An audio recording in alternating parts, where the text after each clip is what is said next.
Welcome to Eternal Dread, where fear never sleeps. Tell us where you're watching from, and what time it is, because terror has no limits. If you're brave enough, share and comment, but beware, something might be watching you too. Now, turn off the lights, and let the dread begin.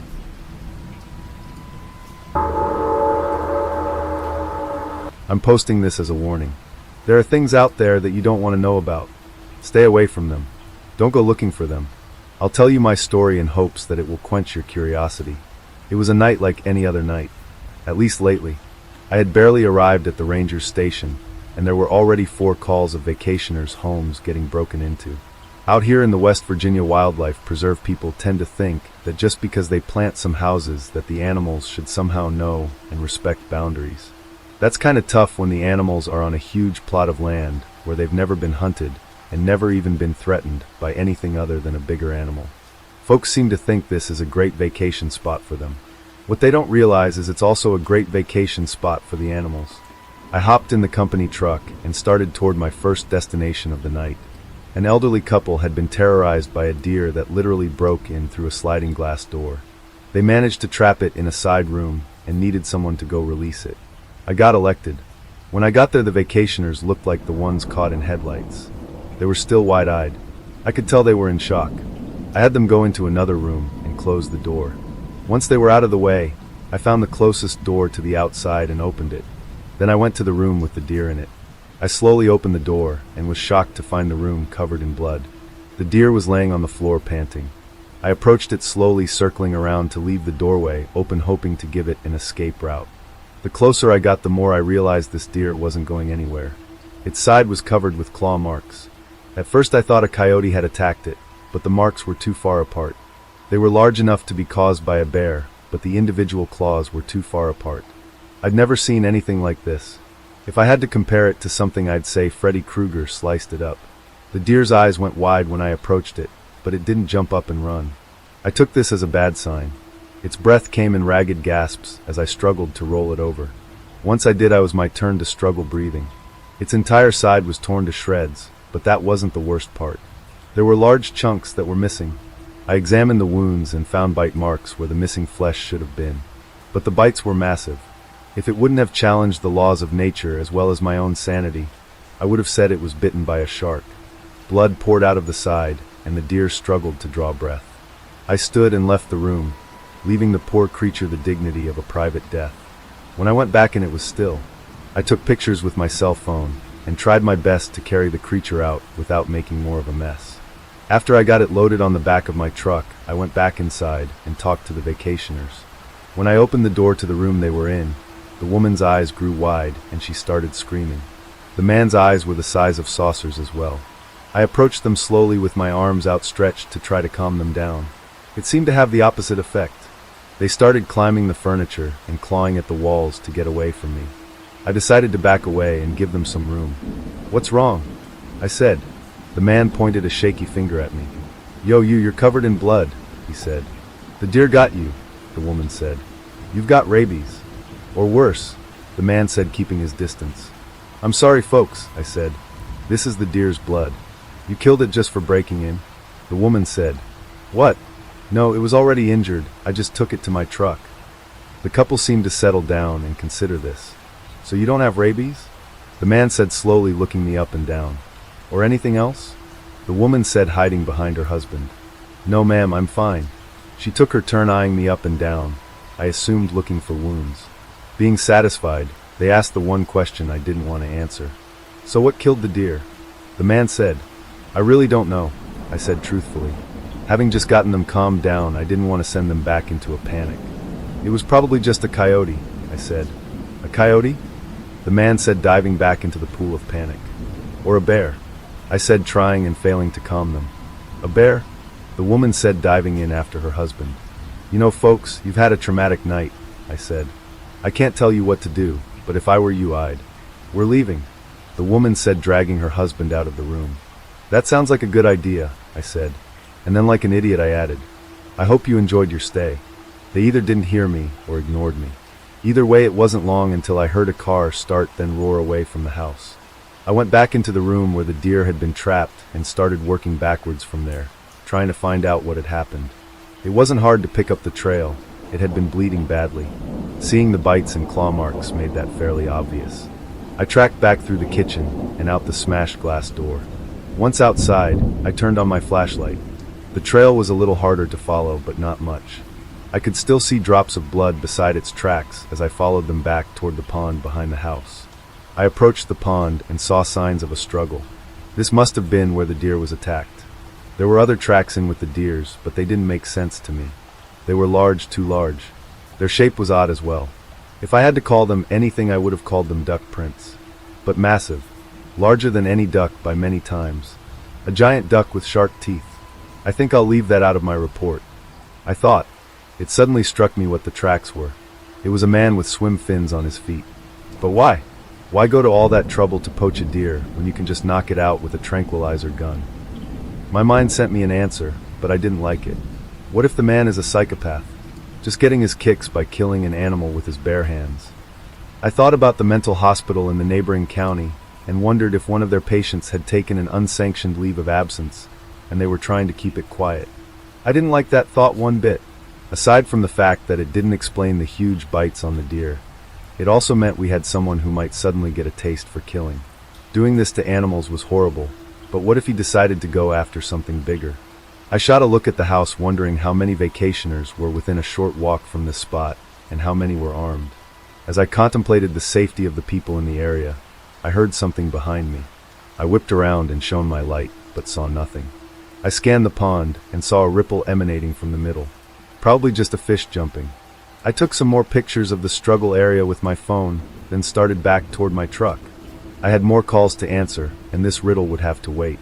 I drove halfway around the lake, around 3 miles, to the other vacation home where a break-in had been reported. When the woman in her 30s answered the door, she took a step back. "Oh my," she said, looking at the dried blood all over my uniform.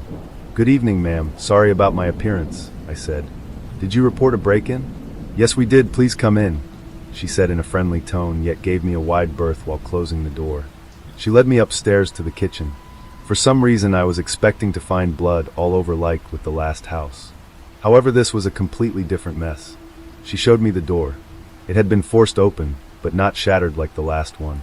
There was only a small amount of glass broken. Then the door latch had been unlocked, and the door slid open.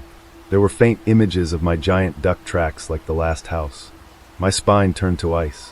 This house was over 3 miles away from the other. There were many more people in that space that might have fallen victim to this crazed person. The woman showed me the rest of the kitchen and the mess that had been left. There were a few cans of sardines that had been opened and eaten, and also some cans of tuna fish. The strange thing was how they were opened. The cans had been torn into with something sharp, but not a can opener. The marks looked like they were torn open with claws. I shuddered to imagine the amount of strength it took to do something like that. And then I spotted it. Beside one of the cans of tuna was a small puddle of blood. "Ma'am, could I trouble you for a sandwich bag?" I said. She handed me one, and I carefully tried to scrape as much blood into it as possible. I sealed it and put it in my pocket, then went out through the broken door. Behind the house, just like with most of these vacation houses, there was a pond. I traced the tracks back to it, and they disappeared at the waterline. I shone my light over the water, but the only thing I saw was a stray turtle. I stared at it for a long time, as though it would somehow give me a clue as to what was going on. "What should we do?" the woman said, nearly scaring me half to death. I hadn't heard her follow me out the door and into the yard. "I'll send someone around to look at that door in the morning," I said. "In the meantime, it might not be a bad idea to sleep in a room that has a lock on the door. I'm sure they won't be back, but just in case." She didn't seem very comforted by that idea, but thanked me as I left. The next 2 reports were just teenagers breaking in and stealing beer. That was it. No bloody wildlife, no weird tracks, just kids being kids. I went back to the station, changed out of my bloody uniform, and spent the rest of the night filling out reports on what had happened. When my shift was over and I passed on what had happened, I took a little trip to the neighboring county. I stopped in at the mental hospital and asked if they had any escapes lately. The nurse looked at me like I had asked her if she was wearing deodorant. "We don't have escapes," she said with obvious pride that showed as arrogance. I thanked her and left, feeling less than satisfied with her answer. Next, I stopped in at the local police department and asked one of my friends on the force if they could analyze the blood sample for me. I shared my thoughts that there might be an escapee from the mental hospital, and the blood sample might help us find out who and track him down. It was well past noon until I got to bed. That night when I got to work, it was pandemonium. There had been more break-ins, and people were starting to panic. The owner of the resort was frantic. People were canceling left and right, and wanting their money back. When I walked in, he stormed his pudgy face right up into mine. "You told people to go home," he fumed, glaring up at me. I merely suggested, "Do you want to pay their rental out of your salary?" "I work for the state, not you," I said. He turned a deeper shade of red. "Would you rather see people in body bags instead of animals?" I said, "That wouldn't do much for business, now would it?" He turned fire engine red and stormed out mumbling, "We'll see." I investigated 5 break-ins that night. Only 2 of them were legit. The rest seemed like half-hearted attempts to stage a break-in so they could get out of paying for their rental. The 2 real ones shared the same characteristics as before, just enough of a broken window to open the door. The cans of whatever seafood was available. They even got shrimp out of the freezer. Everything about the way the intruder acted pointed to a person. All I needed to know was who. Again, I followed the tracks back to the nearby pond. I stood for a long time studying the surface of the water. I knew these ponds were all designed the same. A roughly 40-yard by 40-yard body of water around 5 feet deep in the middle, stocked with mostly bluegill for catch and release fishing. Anyone using these ponds to hide would have to be holding their breath for inhuman periods of time. I stared at the surface for 20 minutes.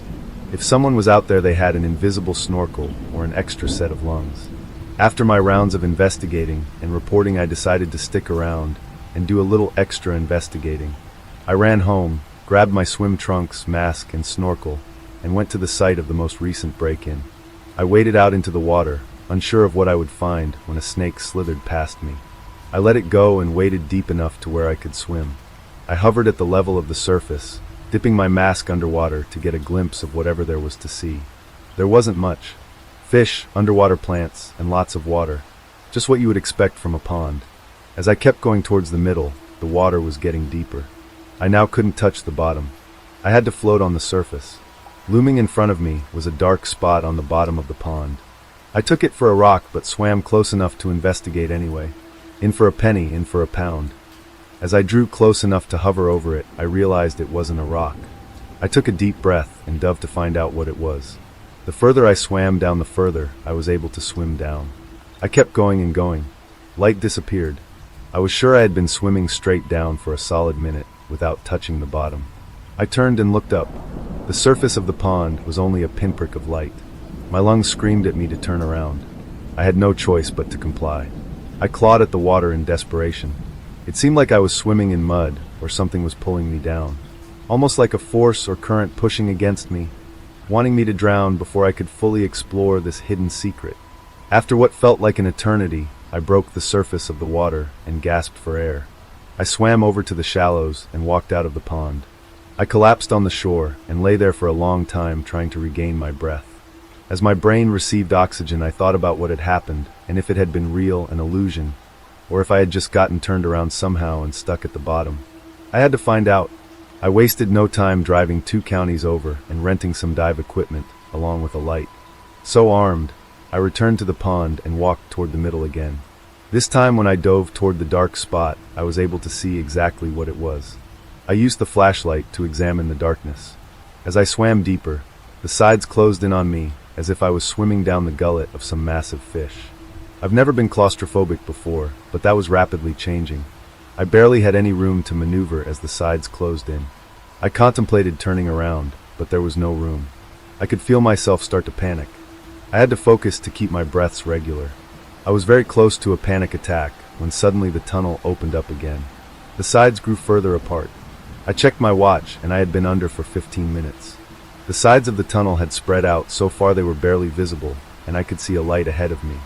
I swam toward it, desperate to get out of this water. I broke through the surface and looked around. I was in the pond. Somehow I had gotten turned around and was back in the pond. I swam to the side until I could stand and walked out to the shore. Looking around, I made a startling discovery. I was in a pond, the same one as the break-in last night. Somehow there was a hidden tunnel between the 2 ponds. That's how the robber never gets caught. He just swims to the next pond slick as snot. No fuss, no muss. I now knew the how. but I needed to know more. As tempting as it was to swim back through the tunnel, I was still a little shaken and didn't want to risk an underwater panic attack. I walked back to my truck, took off my dive equipment, and drove back to the dive shop. I asked about frequent customers, especially for refilling tanks. They told me they had a few regulars that came in every weekend, but no one new and no one who needed refilled more than once a week. I asked if there were any other dive shops in the area, and they told me the next closest one was over 100 miles away. I went home frustrated. It wasn't making sense. He would need air to swim back and forth through that tunnel, and that was his escape route. I was sure of it. I tried to sleep through the afternoon, but my mind wouldn't let me rest. It was working on the impossible puzzle of how the robber was getting air. I borrowed a couple trail cams and set one up at each pond. I needed to see if he had some new tank system or what. I also wanted to identify him and shut him down fast. I made sure to stay away from those ponds that night so he would feel free to do his thing.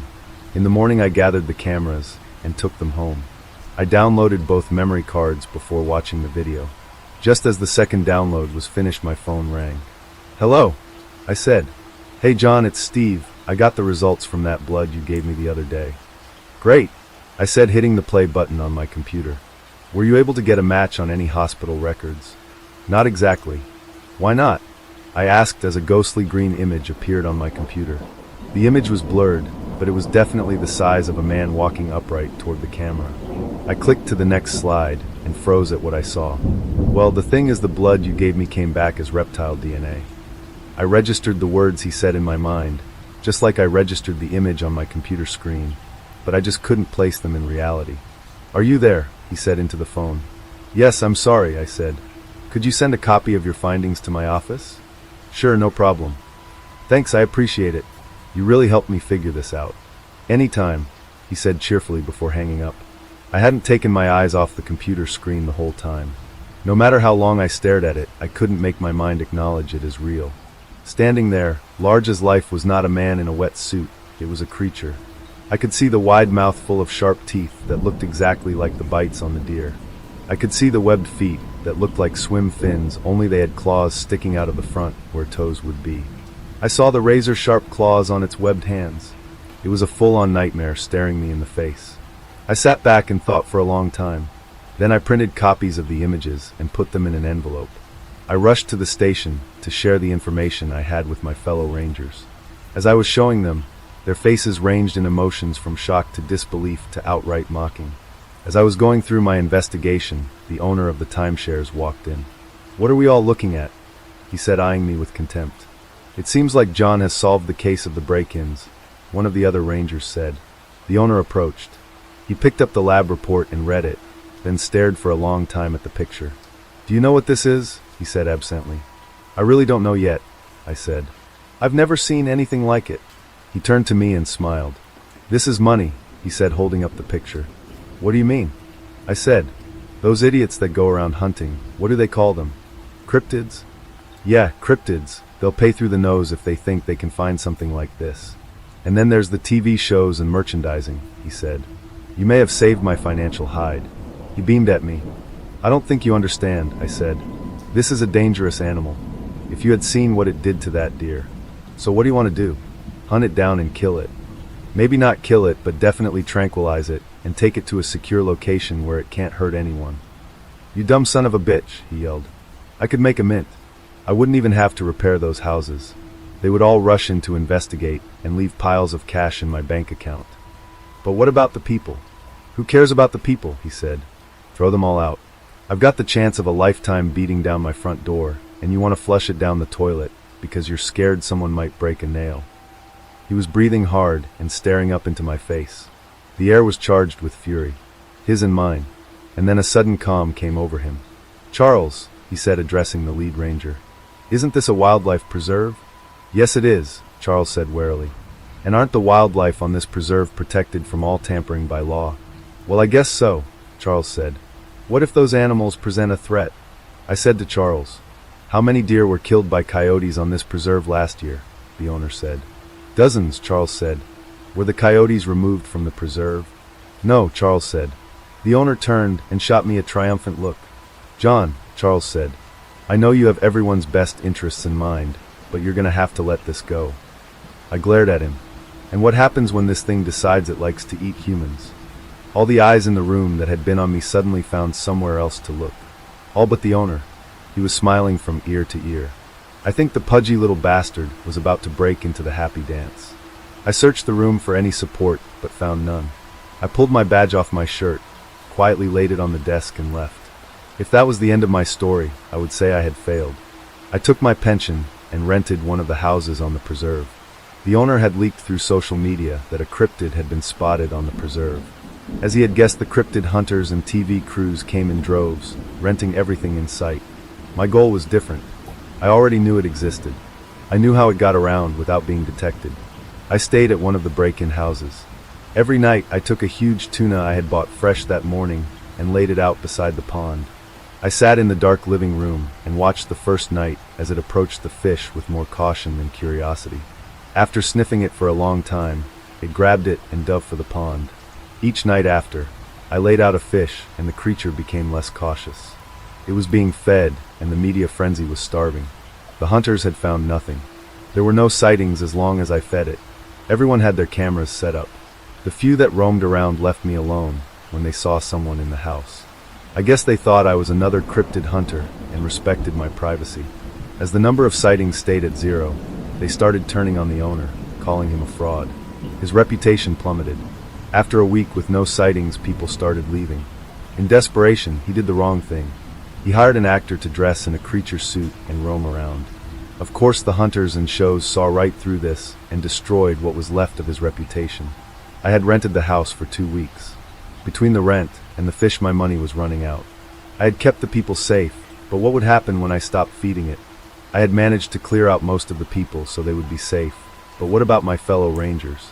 What would happen when it became desperate? When the starving creature no longer had houses full of food to break into? I had 3 more nights until I had to leave. I was out of money. The preserve had become a ghost town.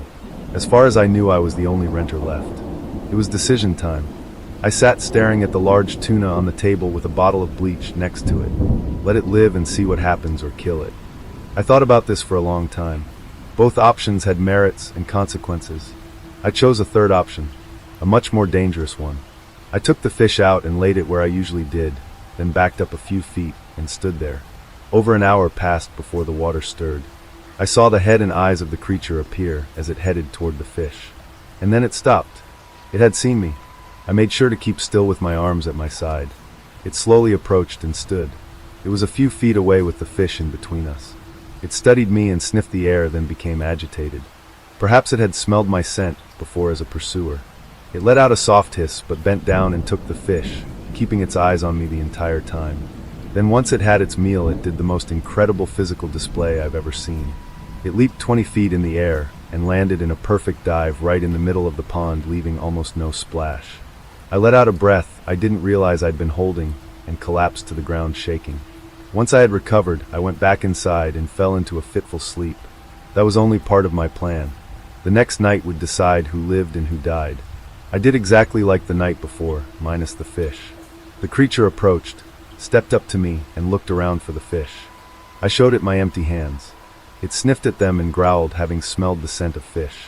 It looked at my hands, and I wondered if it was going to bite them off as a substitute. It hissed at me and sniffed my face. I saw it flexing its claws the whole time. I stared into its face, those massive razor-sharp teeth, and swallowed hard. I did all I could to stay still, to show it I wasn't a threat. My heart hammered in my chest. It opened its jaws and showed me those horrible teeth.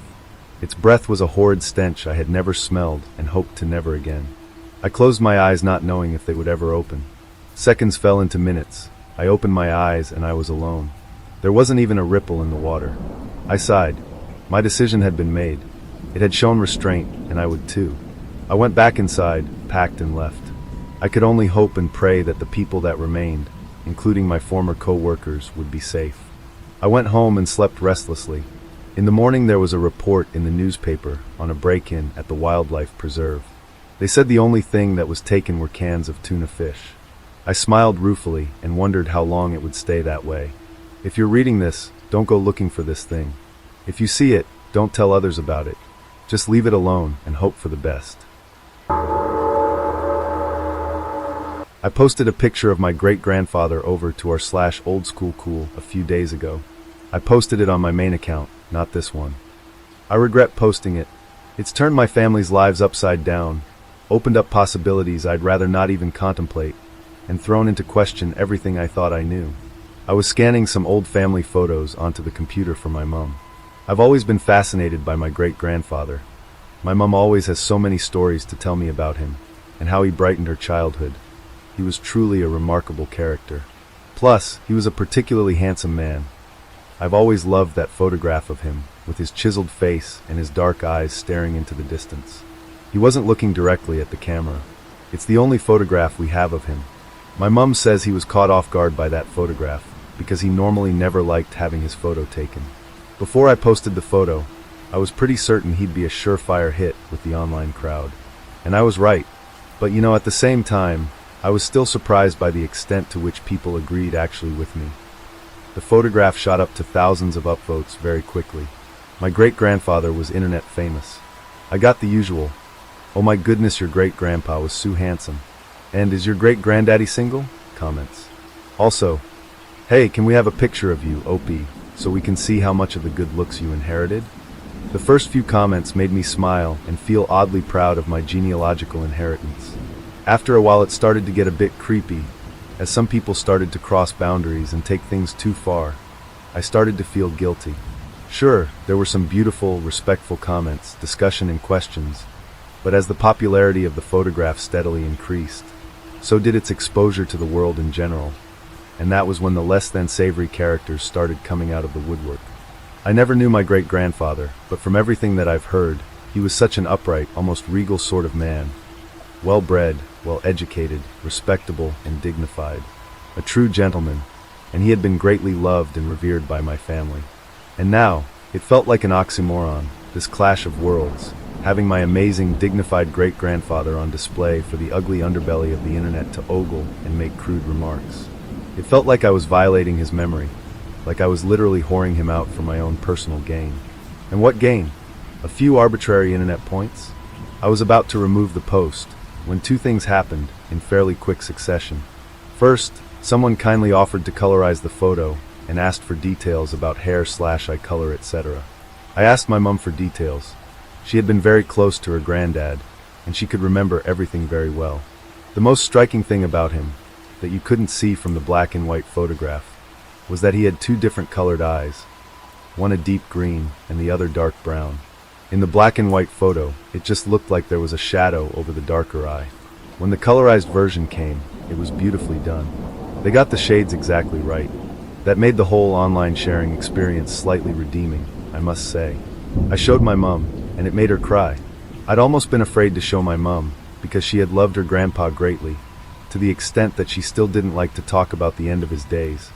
All I know is that it had been an extremely traumatic time for her. She sometimes still tears up if something happens to remind her about the end. Anyway, a few minutes after the colorized version was posted for everyone to see, someone responded, "Hey there, I know this is going to sound really weird, but after seeing that colorized photo of your great-grandpa, I know a guy who looks exactly like him. Seriously, he comes into my coffee shop almost every day, so I see him a lot. It's like his doppelganger or something. I'm going to take a photo and send it to you tomorrow morning. I swear, it's exactly like him." I checked out the poster's history, and it didn't look like he was a troll or anything. I don't know, something about his entire post history and earnest way that he'd written the message made me believe him and feel mildly interested about the promised picture. His enthusiasm seemed genuine, and so I was intrigued to see this alleged doppelganger. Most likely it wouldn't look like my great-grandpa at all, though, I was sure. After all, we're often told by friends that they know someone who looks exactly like so-and-so, and when you see the proposed twin later on, it's usually quite disappointing. So I just replied, "Hey cool, I can't wait to see the photograph of my ancestral twin, haha." And then soon forgot all about it, basically. The next day though, I got this message. "Hey, so, I know I promised a photograph, and here it is. Just a quick disclaimer. I was hoping to get a straight head-on shot of the guy. I asked him if I could take his photograph, and he asked why, and I tried to briefly explain without sounding too stupid. Basically, I told him that there was a picture on the internet that looked just like him, and I wanted to send his picture to a great-granddaughter of the dude he looked just like. It sounded progressively weirder as I tried to explain it, haha. It made me realize that things that are perfectly reasonable on the internet can sound so utterly bizarre in real life. Anyways, I don't know why, but he got quite angry and wouldn't let me take his photo. I mean, fair play to him. Not everyone likes their photo taken to be shared on the internet. But I mean, it was weird how his attitude just did a 180. He's always so friendly and nice, and he tips really well. I would have expected him to say no nicely, but it really upset him. He was very curt with me. I got the sense now that this'll be his last visit here, which is a shame, because he seemed like a cool dude before all this sad face. Asterisk anyways, so I didn't want to let you down after the build-up yesterday. Plus, the fact that he seemed so annoyed meant that he likely won't come back, and so this would be my last chance to get a photo. So I know this is really iffy, ethics-wise or whatever, but I sneaked a photo anyway, haha. He had to stop at the door. He held the door open for someone coming inside. So I was able to snap a quick pic, but he wasn't looking right at me, which is both why I was able to take the picture, but also why the picture isn't that great. It's a side pose, so maybe you won't be able to see the resemblance as well as if it had been from the front. But seriously, I still thinks it looks just like your mom's grandpa. I hope you'll agree. Let me know what you think. Given the lengths this poor guy had gone to in order to attain this picture, I was quite amused, so I clicked the photo with neutral expectations. The man was visible in side view, but I had to admit he did bear a passing resemblance to the colorized version of my great-grandfather. Maybe he was a distant relative, somehow. It bears noting that the guy who sent the photo was practically on the other side of the world to me, and to my knowledge, I have no relatives in America, so this is really unlikely. I thought the doppelganger photo would amuse my mother, who, of course, had known her grandfather very well. It would be interesting to get her opinion on it, I thought. I took over my laptop to her and showed her the photograph. She glanced at the screen, first absent-mindedly, but then she did a double take. She couldn't take her eyes off the screen. "My God," she said, putting her hand to her mouth. She leaned into the screen, peering at it. "Can you zoom in? On his face." I zoomed in as much as I could without making a pixelated, blurry mess of the face. She stared at him for what seemed like ages. "My God, it looks just like him," she said, finally. "I mean, honestly, just like him. I mean, even..." She ran her fingertips over the screen so earnestly and lovingly. "Do you see the slight scar there? On his cheek, near this ear? He used to tell me stories about how he got that. A different story every night. I was so little, I'd sit nestled on his knee and gaze up at that scar, sometimes until I fell asleep. And..." She gasped and pointed at the scar on the man's hand, which was clutching the cup of coffee. His sleeve was slightly lifted back. There was the trace of a scar protruding from his forearm, extending onto the back of his hand. That one too. That one was so prominent. It was a deeply cut scar. I could feel that one underneath my fingers when I held his hand. It seemed huge to me, then, underneath my small hand. He'd tell me stories about that one too. Silly little stories to amuse me. Fights that he'd gotten into, or mythical beasts he'd wrestled. She sighed and smiled, lost in her happy childhood memories for a moment. And then, I guess, the bizarreness of the situation hit her. The man holding the coffee in this modern photograph was a young man, and yet he had the face and accurate identifying features of my mother's grandfather. She sat down heavily on the chair next to the table. "How is this possible?" I asked, voicing the obvious question for both of us. "Could it be a hoax?" she said. "Could this man, who sent you the picture, could he be playing a trick on you? These internet people can be so clever with their Photoshop stuff, can't they? Could they have worked from your original photo?" "Well, yes, maybe, but..." I trailed off. I mean, it was the only possible explanation I could think of. Anything else would be too bizarre. I brought up the original photograph, the one where my actual great-grandfather was facing towards the camera more head-on. The scar near his ear wasn't visible due to the angle of his face. His hand wasn't in view at all, either. My mother and I both took in these details wordlessly. She stared at me, her eyes wide. "This is impossible," she said. "It can't be possible." I sat down next to her. We sat in silence for a while. My blood was ringing in my ears. There had to be some explanation, surely? It had to be a trick or a joke somehow. Or just a really, really weird coincidence. Having said that, the picture wasn't that great quality. You could see the scars once my mum had pointed them out, but not before. So maybe it was like an optical illusion, like one of those hidden pattern type things that aren't really there, but you make yourself see them, and then you can't unsee them. Maybe it was like that, and the scars weren't really there, and we saw them because my mum expected to see them, because the man's face looked a bit like her granddad, and she'd made me see them now too. Hey, it could be a prominent vein on his hand, or the lighting, or something, and the lighting had caught it just right. I said all of this to my mum, and she nodded along, but I could tell she wasn't convinced. I suppose, she said, and then she trailed off. But, what? It might have something to do with what happened at the end. She was staring at the floor, her hands clasped tightly in her lap. Her hands were shaking, and she seemed frightened.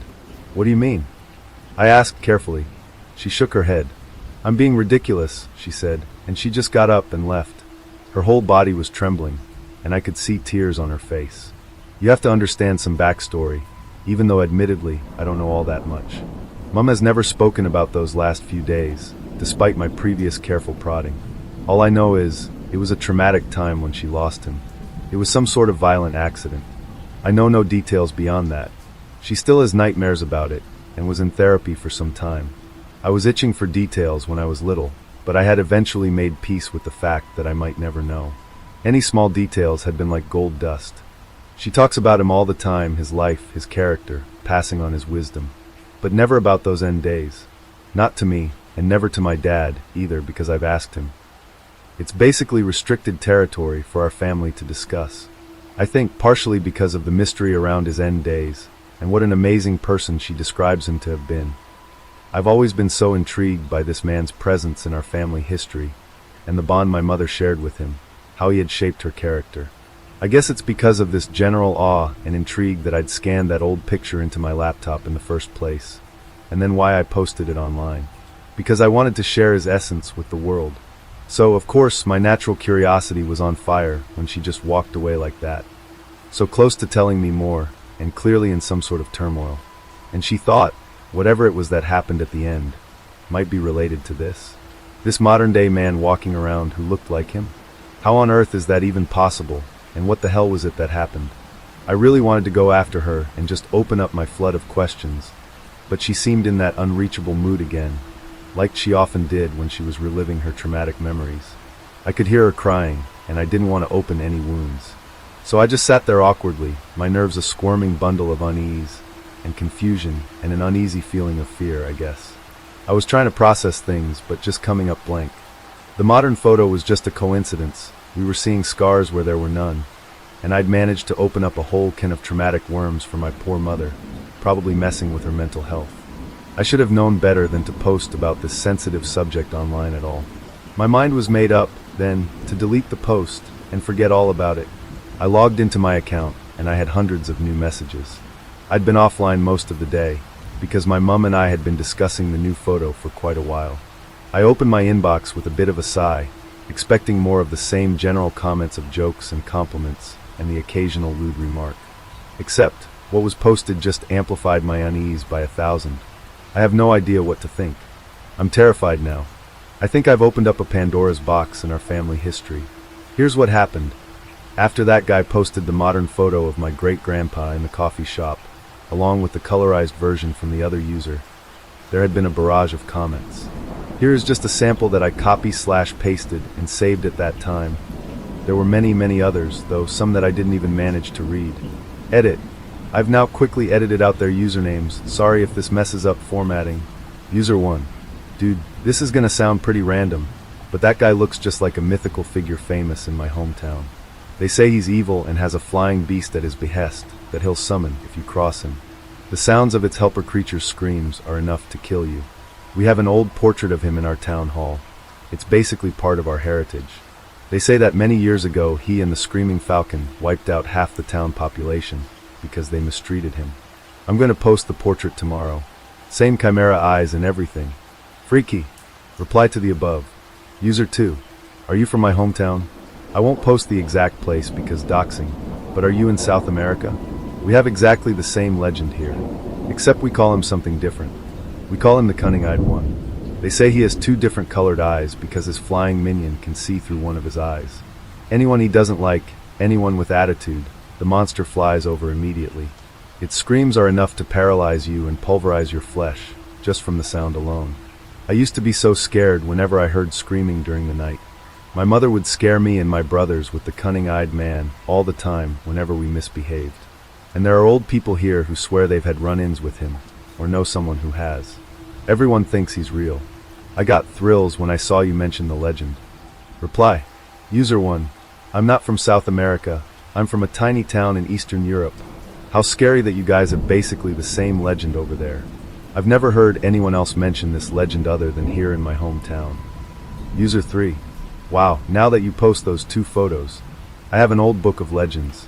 One of the illustrations is of a handsome dark-haired man with 2 eye colors. They say he's a cruel monster disguised as a man, uncannily clever. Anyone who fails his tests is woken up to the sound of screaming, and the screams make their flesh rot and fall off. It's described in so much detail with historical eyewitnesses and stuff. The man looks like the photo here. Sorry, Opie, no disrespect to your grandpa, but it looks so much like him. This was an old legend from a small, remote Scandinavian village, I think. I can't remember the name they gave to the monster. I'll dig out the book and post more details. The way it was described gave me the creeps. Never heard anyone talk about this before. It was a really obscure legend. User 4. OMG, I know what you guys are talking about. We have a similar legend in India, in the village where my parents were from. I am so excited to hear others talking about this. My mother would tell me about something that happened to her aunt when she was little by the rough translation. Cruel, one-eyed demon with his helper, the screaming devil. They call him one-eyed because they said he could only see through his dark eye, or he closed one eye to look at you through his good eye. I'm gonna have to type out that story properly for you. I'm gonna get my mum to tell it again. Seriously, me and my cousins loved and hated that story in equal measure. It was so scary and we'd never sleep afterwards. We'd freak each other out by screaming in the middle of the night and scare each other awake. My older cousin did that once and I peed the bed. I was so scared, TMI, I know. All the elders in our village would tell us about it when I visited back home. OMG, I am so thrilled that other countries have this same demon guy in their history too.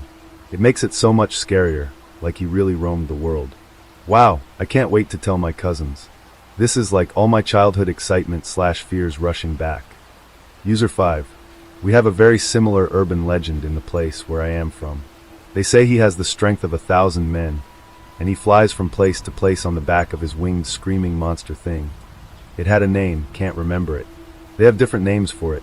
They say that he had different colored eyes, one evil and one good, and depending on how he felt about you, he would use one or the other to look at you. If he looks at you through the black eye, you're screwed, basically. I also remember something about the screaming. It was my grandpa who would tell us kids stories about him, that he heard from his mother. Pretty cool to see it being talked about on here. My family is from a small village in China, but haven't heard anyone else mention it. I thought the stories died out with my grandpa. User 6. I'm blown away. Honestly, I thought this story was just an urban legend confined to my family, or something. I had a great uncle who swore he saw this man with unusually uncanny, beautiful eyes that were 2 different colors. He was almost hypnotized by them.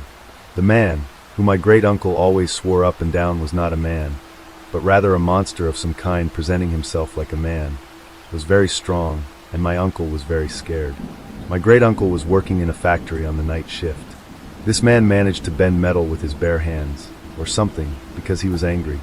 My uncle was freaked out, and he managed to get away from that place, come with a high fever. The next morning the people who were there at his work that night were found literally pulverized. On phone, we'll type out whole details later if anyone interested. Can't believe others are mentioning this same sounding man in other parts of the world that match up to what my great uncle said. Never really believed it fully until now. User 7. Guys, I had that photo open in my browser, and my grandma walked past. She's visiting us. I'm not lying, I swear. She saw the photos, and she did a double take and just froze. She's saying the man's a terrible creature from her childhood. I've never seen her like that before. She was legit scared and asking me where I got the photos, why I was looking at him, where were these photos taken, was this man still alive, where was he? And she was getting all worked up. She just left our house, and she's gone home now, really abruptly. Won't answer my calls. She seemed really upset and shaken. I swear I'm not making this up. Reply which photo? Opie's great gramps or the new pic? User 7, replying to the reply both. I was comparing them side by side, just out of curiosity. I never expected a reaction like that. I'm really freaked out. and reading other replies here, even more freaked out. I'll see if I can get any more info from my grandma when she calms down. User 8. I feel really sorry for OP. Turns out her great-grandpa looks just like a legendary demonic monster guy. User 9, replying to the above, what if OP's Gramps really is this monster guy? Everyone swears it looks just like him, and it's his likeness that's triggered all this discussion. And on and on. Many legends and lore of a man who apparently looks just like my great-grandpa, with two colored eyes, one green, one dark brown, and different stories, but all sharing very similar elements to the lore that follows this man all around the world. Lots of people saying they heard this legend, these stories around this man/monster/demon. But here's the worst part. I felt really tired out reading all that stuff.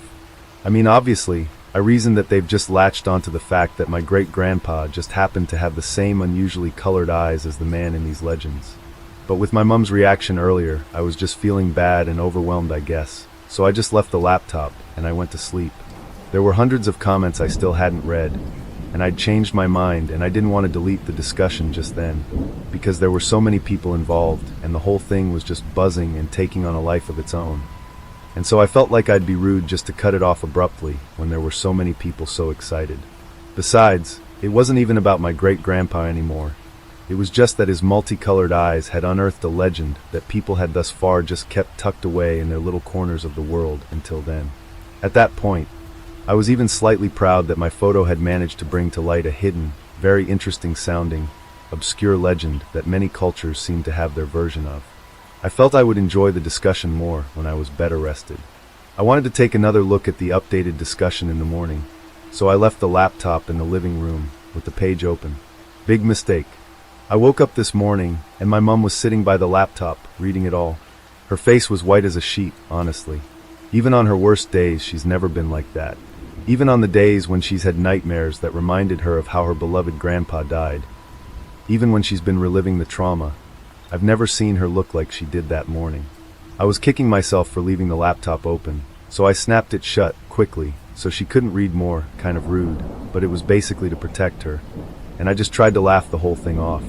She wasn't in a great place mentally anyway, because my stupid post had probably awakened further traumatic memories for her about his death, and I really felt awful to have pushed her to this point. The discussion about the legend of the two-colored-eyed man was an offshoot and unrelated. She had no business reading about it in her anxious state. I know, Mom. It's weird how there's a legend about a creepy figure with similar multicolored eyes. I laughed. I guess there must be something in our collective unconscious about people finding chimera eyes scary, or something. So they built a legend around that. She stared off into middle distance, her gaze still fixed on the place where I'd closed the laptop monitor. I tried to talk about other things, I rambled on, actually.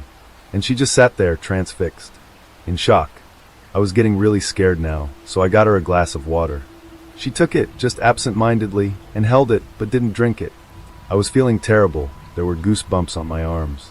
Somehow, reading all that ridiculous, hyping up and exaggeration of the lore surrounding a two-colored-eyed man had messed with my poor mom's head.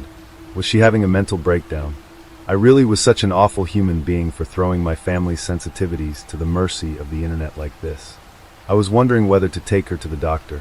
She put the glass down and got up. She walked into the bathroom and slammed the door shut. I could hear the sound of her retching. I ran behind her and stood at the door helplessly, crying too now, really seriously feeling like such a terrible person for opening this whole thing up. People on the internet think they can say what they want and run their mouths and create theories and not realize that those careless comments and hysteria can really impact people in real life. How dare I open up my family, my poor mom, up to that sort of stuff? She was having therapy for his death. She still had regular nightmares, for God's sake. Why did I ever think this was a good idea? And why had I let her be exposed to those horrible, persistent people getting their kicks from relating their stories? When she emerged, she was puffy-eyed and hoarse. "I'm so sorry, Mum," I said, and hugged her, held her tightly, trying to squeeze away the bad feelings somehow, to protect her from all that bad stuff, to fix her through sheer determined love. I really hate seeing her when she has one of her anxiety attacks. It was a constant fear of mine, to see her in that broken state, when I was little. If you've ever seen a parent in a vulnerable state, you know exactly how awful, how scary, how heartbreaking it is. All that stuff on the internet, it's so stupid, I'm so sorry. "It isn't stupid," she said in a small voice. She basically pushed me away. It's what I've feared all these years. She was looking at the floor. Okay, so Mom, I think we need to go see the doctor this afternoon. I heard the screams, she said, looking at me in eyes for the first time. I heard the sound of the screams. When I was little, I saw the... She coughed and put a hand to her mouth, and I thought she was going to be sick again. But she wasn't. She swayed a little, but steadied herself. I had no idea about the scale of things. I had no idea he was... I guessed a little, but... Oh God! I was always so afraid to face the fear I always had. I loved him so much. I never wanted to face it. She covered her eyes and started sobbing, deep, gut-wrenching sobs, and then she went into her room. She hasn't come out. I really have no idea what to think, how to feel. I can't even concentrate on the newer posts and messages I received. I've deleted the original post now, with its photo and discussion. I just can't handle it. I feel numb, but there's this definite sense of terror, too, eating away at the back of my head. I feel so many large, unwieldy thoughts that make no sense, just clanging around in my brain, getting larger like echoes, but I can't focus on any one coherent thought. None of this makes sense. Edit. I just went for a nap, and woke up to find a letter from my mother. She's written something for me, and I think she's gone out for a walk. I think it contains more info, finally, about my great-grandpa. I'm going to read it through, and we'll try an update. Edit 2. I'm sorry, it's been a really traumatic few days. I will update later on today, Saturday. Edit 3. Update is here. I wasn't smart when I was born. In fact, I was a cripple and a simpleton. I couldn't walk, so I dragged myself around the forest floor, never straying from my mother's presence. I felt at the time she never cared much for my siblings and I, mostly letting us fend for ourselves. But I realize now she kept a careful eye on us. She was cold, distant, and dumb like me, but she knew how to watch for large animals and other potential threats as my brothers, sisters, and I slowly figured out how to feed ourselves. It seems cruel in retrospect, and many of my siblings died young. Life was hard crawling in the dirt of the forest floor, treating anything remotely edible as a banquet to be cherished. As I slowly grew, she eventually disappeared, leaving me and 2 of my remaining brothers alone at a very young age. They both perished shortly after.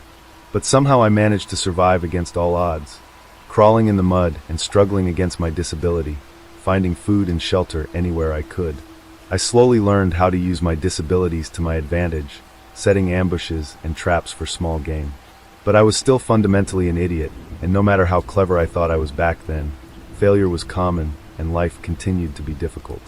Surviving in the jungle while mentally disabled and handicapped was mostly a factor of sheer luck, though at the time I thought myself to be quite adept.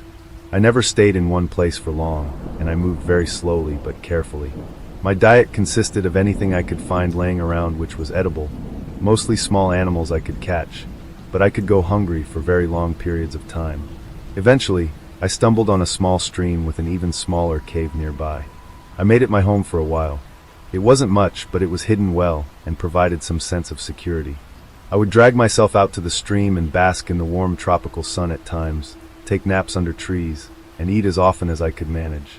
Those were my simple pleasures in life back then. Predators were always a threat, and being crippled, running was not an option. So I learned to hide. I learned to read my environment. I learned when to be loud and when to be quiet. And against all odds, I somehow survived. Once again, in retrospect, I mistook luck for cleverness. And that would have been my entire life, up until I starved or finally ran out of luck. But that is where my story really begins, where it should have ended. I was crawling along the forest floor searching for something, anything to eat. It had been many days, and I had a furious hunger. All I knew how to do was hobble around, crawling and dragging myself through the jungle, looking for scraps or small animals I could ambush on the ground. I had just pulled myself through a small bush when I saw it. The jaguar was low to the ground, in a pouncing position. On any other day I might have become its meal then and there, but it was focused on something else. I remained absolutely still, barely even breathing, hoping to not draw its attention. It crouched down even further, clearly preparing to strike, its eyes focused like only a hunter's can be. I dared a quick glance at its target, and what I saw was the most unusual bird, giant and dangerous in its own right. Bright and colorful, and nearly the size of the jaguar itself. It was a rainbow of feathers with a crown of plumage on its head. Of course, at the time, I didn't realize how unusual this creature was. All I knew was that this jaguar was going to try and take down the giant avian at any moment. And it did. Try to at least. The bird took flight the moment the jaguar leapt, and it soared into the canopy, the cat pursuing. I remained still for some time to see if it would return, but eventually eased out into the small clearing. There wasn't much of interest, so I wiggled up the small hill the bird had been resting on, only to find when I reached the top that it was in fact a giant bird's nest. And to my delight, resting inside were 3 very large eggs of unusual color. Of course I ate them all right then and there, and then dragged myself back to my usual resting spot. Sleeping with a full belly was always its own reward, but that was when things started to change. Over the next few days I started to notice things I hadn't been aware of before. Small things at first, observations about my surroundings that I hadn't noticed before. The world looked a bit more colorful than it did, shapes a little more defined. I was able to pay attention to more things at once. As days turned to weeks, I started realizing I could make plans that were more sophisticated than just waiting silently for something to run by so I could grab it, or looking for scraps laying around. I started to devise clever traps, using rocks and other features of my environment to help me catch my food. Choosing my resting locations in places where bushes and leaves would ensure I could hear predators on the ground. I was still a cripple, but I was growing smarter. I also began to grow bigger. A lot bigger. I had been an underfed runt most of my life, but in the span of several months, I had become a veritable giant. Well-nourished now and nearly 6 feet, all muscle. I still had to crawl around, but I could do so with a speed and vigor I had never known.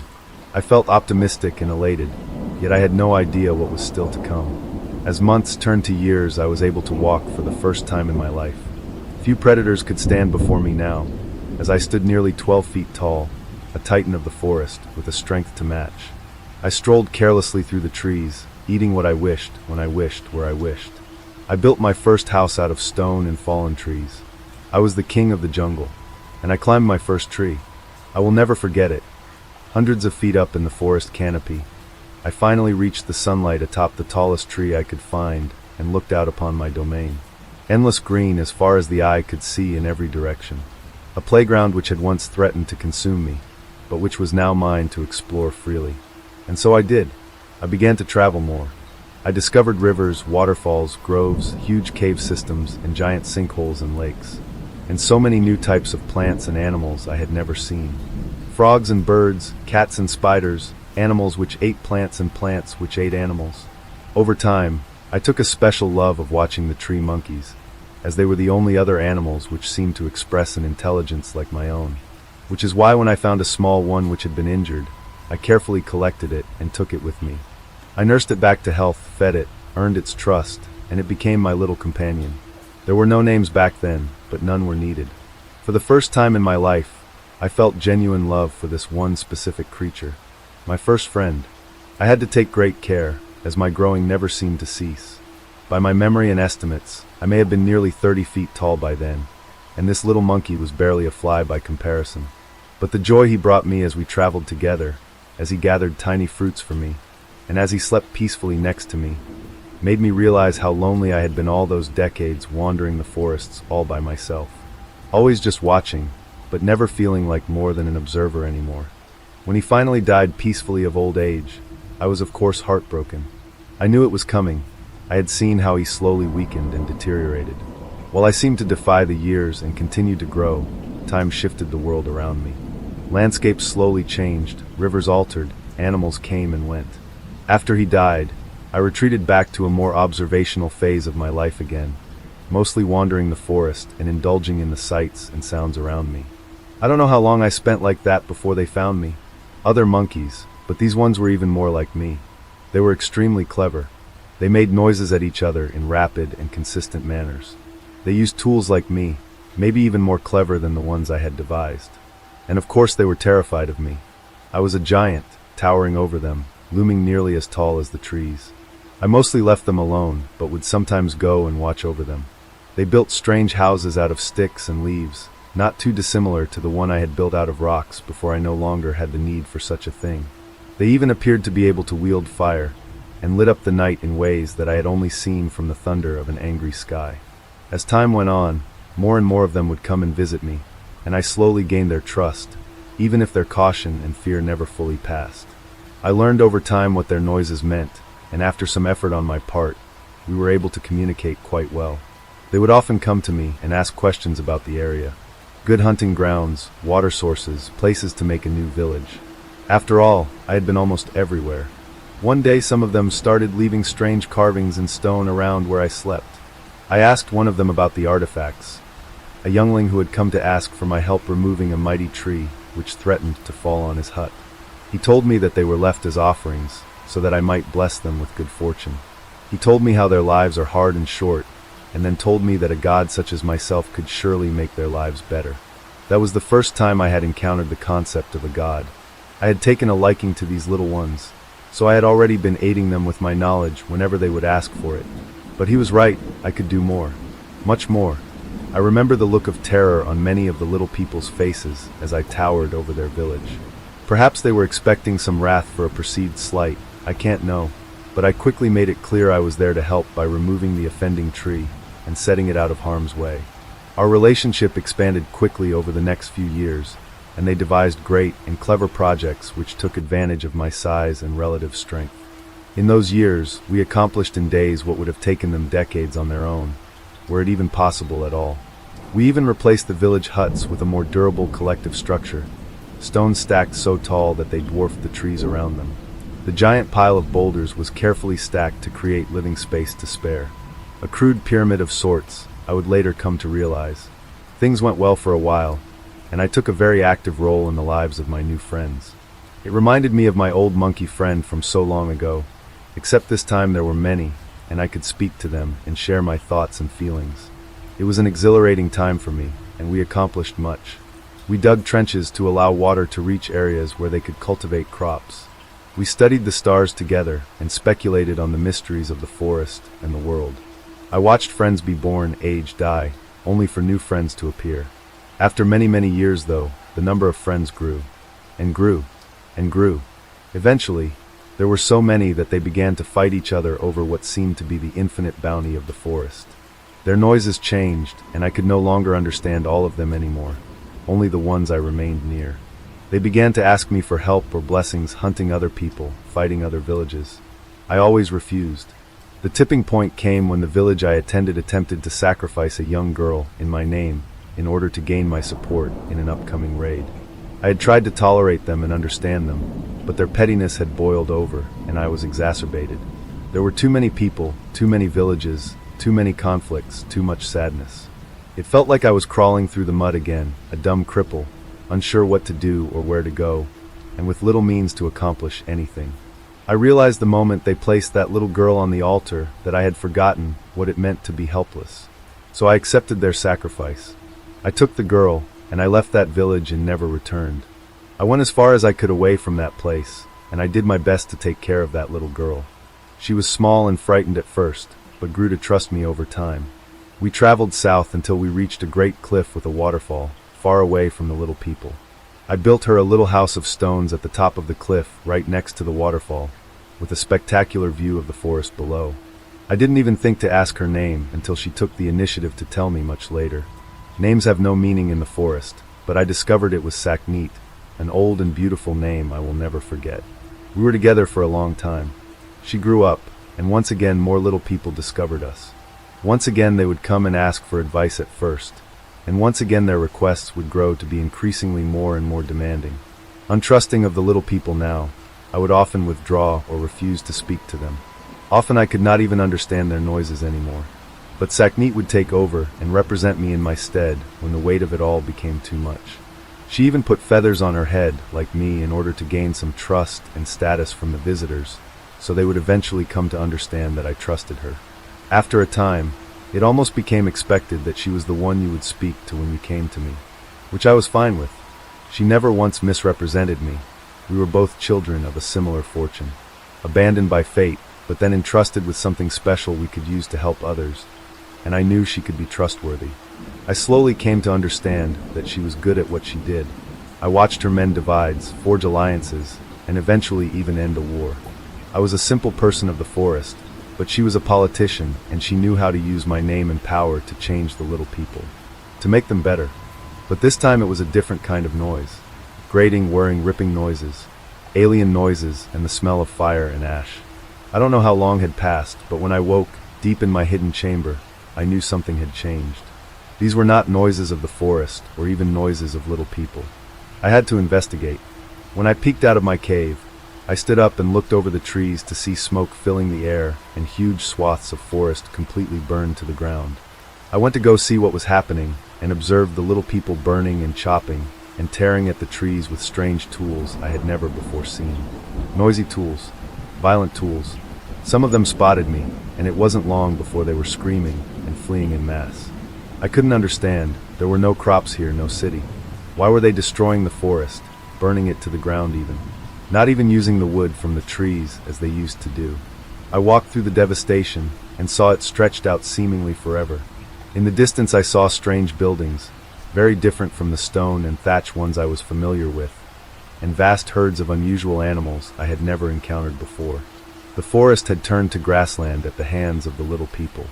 I stood watch over the area for a few years, frightening off those who dared trespass. I wandered around and patrolled, destroying the infrastructure the little people used to attack the forest wherever I found it. I took care never to hurt any of them, and it wasn't hard as they always fled in my presence. I became cold-hearted though, and felt the little people were a plague, a disease I had allowed to fester. Once again, I believed this was my fault, that it was something I could have prevented. Time continued to pass. Many suns, many seasons, many years. I remember one day I saw a strange bird fly overhead. I now know it was an aeroplane, but at the time it reminded me of the bird from when I was just a young cripple. Giant and majestic, beautiful. I tried to follow it, but it was far too fast, and I watched it disappear over the mountains. I remember wondering what new lands the bird would discover over there. Maybe ones without little people. No matter how much I tried though, I couldn't stop the destruction. Always small groups, simple tools, and a lot of fire. I could not be everywhere at once. I felt despair. Time passed, but an old man found me one day and spoke to me in new and unusual noises. At first I ignored him, but he persisted and slept nearby every night, refusing to leave. He would come every day and make the same noises at me. He seemed harmless, and I felt lonely, so on a whim I decided to let him stay for a while, so that he might teach me the new noises. We were eventually able to speak more clearly. He gave me his name, Fabio, and he was also born in the forest. He told me many strange, wonderful, and terrible things. He told me about how the land was now used for raising cattle. He told me about how the silver bird was in fact a machine created by little people. He told me what he knew about science, about history, about society, that there were entire nations of little people all over the world, that the little people had conquered it all. I came to feel he was like me, for he seemed saddened by it. He said there was nobody left who understood the old ways, living in the garden and only taking what you require. He told me few people believed in me anymore, that I was just a scary story told to frighten frontiersmen's children, or just a mythology told in schools, that those who claimed to have seen me were met with disbelief. And he said he had seen me as a child when I had run off his parents at the edge of the forest, and that he had spent his whole life searching for me since then. The little people were always full of surprises. I took him in, and his welcome company and knowledge warmed me as I continued to hide in my cave. He taught me to play chess, he told wonderful stories, and even brought me books. I had seen the scratchings in stone from long ago and their meanings, but these were far more sophisticated. I learned to read, and I lusted after the knowledge. He would go out once every few months and bring back more books, photographs, and at one point even a motion picture for me, which I devoured greedily. Years passed almost in an instant, and I barely ever left the cave. Eventually, he told me I would need to face my fears and do something about the encroaching little people, who grew closer every day. But I knew he could see my wounded spirit, and he was kind and let me rest, never pressing me. He knew the little people had broken my heart, but what is broken can break again, and when he finally passed away a few years later, I found myself alone once more. Timeless, not like the tree, but like the very stone I dwelled in. I knew everything around me was ephemeral. It was all going to change and die anyways, so what did it matter what I did? And so I slept. I don't know how long. It might have been ages. Eventually I was awoken again by the little people's noises. Well, in this case, you specifically, of course. I remember thinking at the time that I was half tempted to snatch you all up and carry you to the edge of the forest and tell you never to return. But I observed you from a distance without intervening to see what you did. My trust of the little people was low enough by now that I was prepared to even squash you if you stepped afoul. But to my surprise, you all were nothing if not respectful of your surroundings. After several weeks of observing you, I saw you rescue animals, study the plants, record information. I saw you exploring and appreciating the wonder of the forest, just like the little people of old. Just like I did. I realized you were the scientists the old man had told me about, that you were here to learn, not to destroy. And that was when I decided to make myself known. I knew you would be terrified, but I was used to that at this point. And I still remember the look on your faces when I first presented. But when I managed to convince you I was harmless, your innate scientific curiosity took over, I can only assume. The same curiosity which drives me. I believe you are like the other little people I once knew, kind, loving, and well-intentioned. And that is why I trust you with my story. I hope you are able to share it and help me, for while I was once called a god, I am just as helpless as a baby snake crawling, crippled in the mud on the forest floor. I turned off the recorder at that point and looked up at the towering feathered serpent, unfathomably large. I told him that was the last thing I needed, and that I would return to see him again as soon as I could. He nodded in understanding, but watched with a sorrow in his eyes as we slowly made our way into the woods, leaving the cave we had been exploring for weeks behind. My colleagues and I had expected to discover an immense undiscovered network with possibly uncatalogued species. We had not expected to discover this particular uncatalogued species. As I write this log of his recording, we are setting up camp less than a day from the airstrip where we will be picked up. I don't know if anyone will believe me, or if they will think I photoshopped our pictures, but the rest of the team agrees we need to tread lightly, lest we bring him unwanted attention. But I have to do something. I still remember the first words he spoke to me, after all those first days of terror and uncertainty, not knowing if we had discovered a monster, not knowing if we were going to die.